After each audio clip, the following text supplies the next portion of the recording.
everyone! It's lunchtime! Magluluto tayo ng sinigang na tilapia. Pero isa lang gagamitin kong isda, ulo lang. Kasi, talagang ulo lang, no?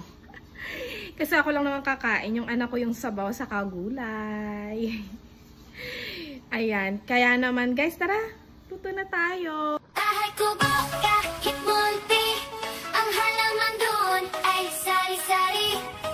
Singkamas at talong, sigarilyas at mani, sitaw, bataw, patani, tundon, patola, upot, kalabasa, saka meron pang labanos, mustasa, sibuyas, kamatis, bawang at luya. Sa paligid-ligid ay maraming linga. Bahay kubo kahit munti, ang halaman doon ay sari-sari. Singkamas at talong, sigarilyas at mani, sitaw, bataw. Guys, luto na ang ating sinigang na tilapia. Ayan. Tikman na natin. Gusto ko kasi nito, guys, masabaw, magulay, kaysa yung marami siyang isda. Mas healthy at saka mas gusto ko lang talaga magulay. Lalo na ngayon tag-ulan, medyo malamig ang panahon, masarap maghihigop.